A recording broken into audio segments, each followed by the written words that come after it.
بھلا کوئی اپنے ماں باپ، خاندان اور قبیلے کو چھوڑ کر کسی غیر جگہ، کسی اور خاندان میں رہنے کا فیصلہ کیسے کر سکتا ہے؟ کیا کوئی غلامی کو آزادی پر ترجیح دے سکتا ہے؟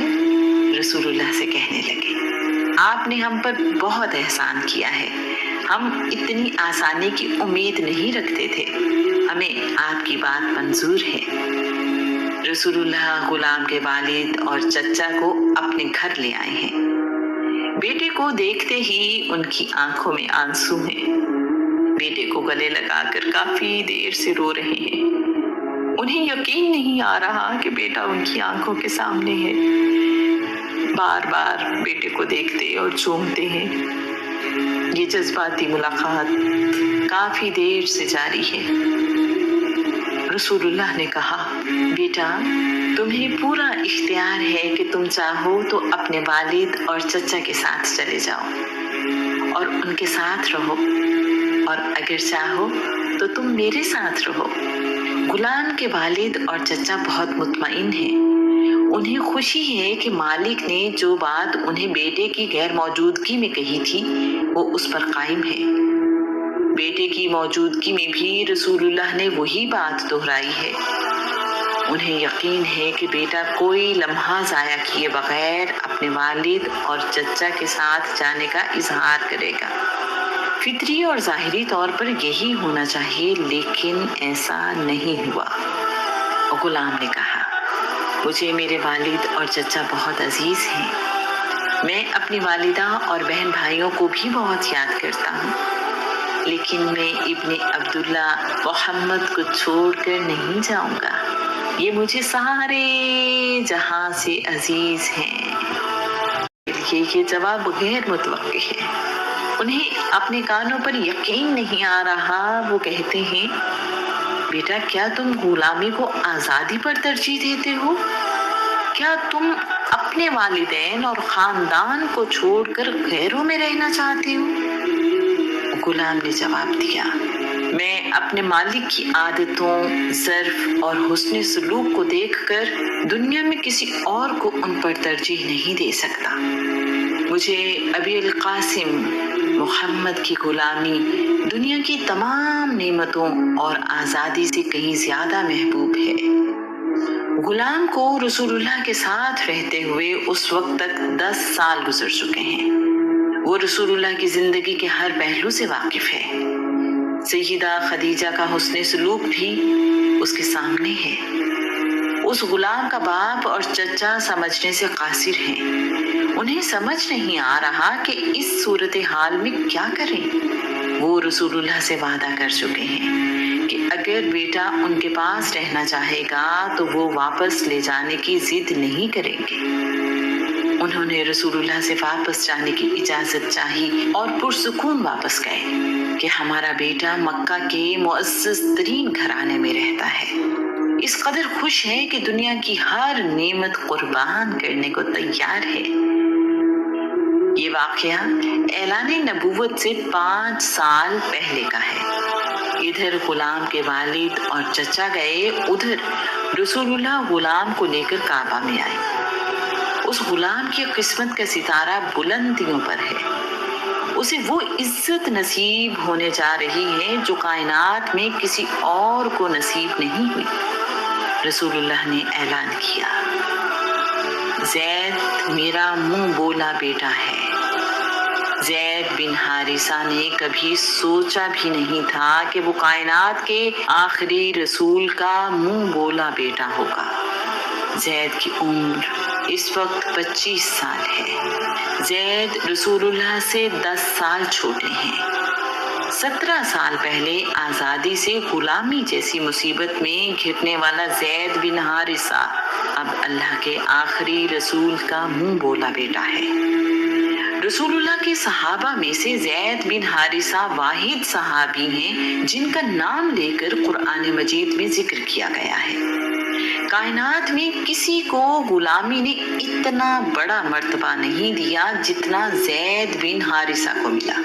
اس زمانے میں یہ عام ہے کہ بیٹا اپنے نام کے ساتھ منہ بولے باپ کا نام لکھتا ہے۔ ایسا عزت کے لیے کیا جاتا ہے۔ زید بن حارثہ نے اس کے بعد اپنا نام زید بن محمد استعمال کرنا شروع کر دیا۔ ایسا اس وقت تک ہوتا رہا جب تک قرآن پاک میں اس طرح نام استعمال کرنے کی ممانعت نہیں آئی۔ اس کے بعد زید پھر سے زید بن حارثہ کہلائے۔